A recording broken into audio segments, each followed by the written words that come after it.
ভক্তির প্রকাশভেদ।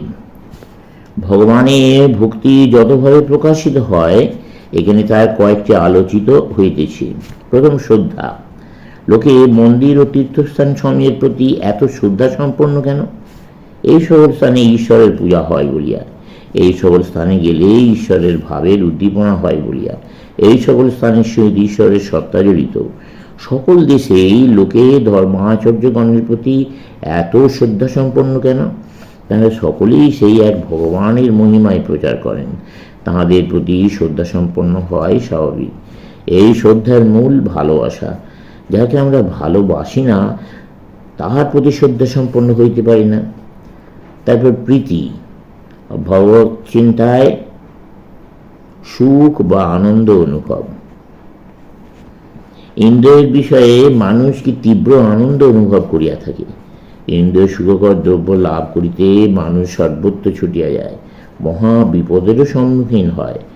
ভক্তেরও চাই ঠিক এই প্রকার ভালোবাসা। ভগবানের দিকে এই ভালোবাসার মোড় ফিরাইতে হইবে। তারপর মধুরতা, মধুরতম যন্ত্রণা।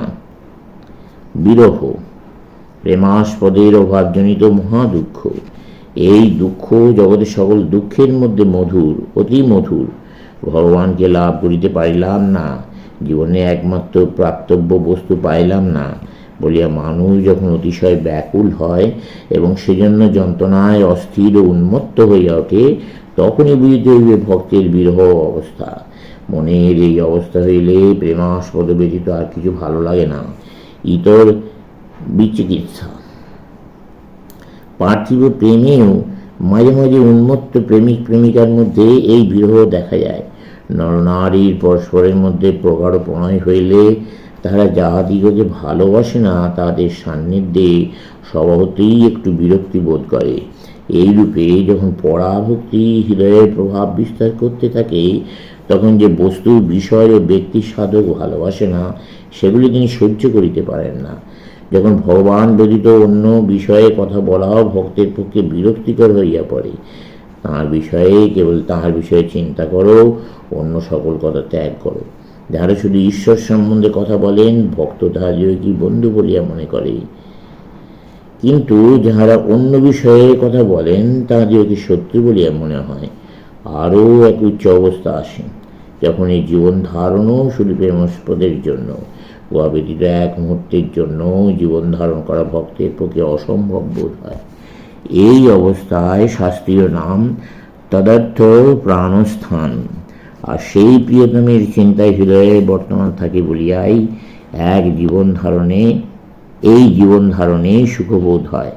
সংক্ষেপে প্রিয়তমের চিন্তা আছে বলিয়াই জীবন তখন মধুর বলিয়া মনে হয়। তদীয়তা, তাহার হইয়া যাওয়া।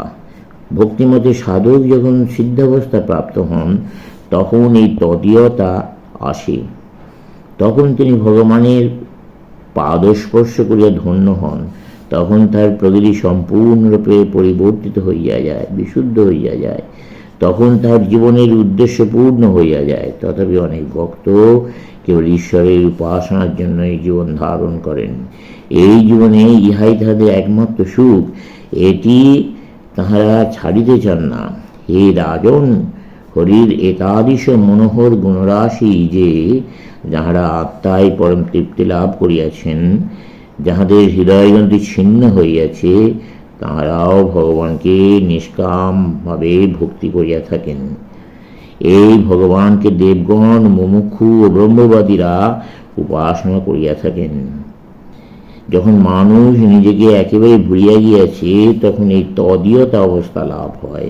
সাধারণ ভালোবাসাতেও যেমন প্রেমাস্পদের সকল জিনিসই প্রেমিকের চক্ষে অমূল্য বলিয়া বোধ হয়, তেমনি ভক্তের নিকট সকলই পবিত্র বলিয়া বোধ হয়, কারণ সবই যে তাহার প্রেমাস্পদের। প্রিয়তমের এক টুকরো বস্ত্রও সে ভালোবাসে। এরূপে যে ভগবানকে ভালোবাসে, সে সমুদয় জগৎকেও ভালোবাসে, কারণ সমুদয় জগৎই যে তাহার।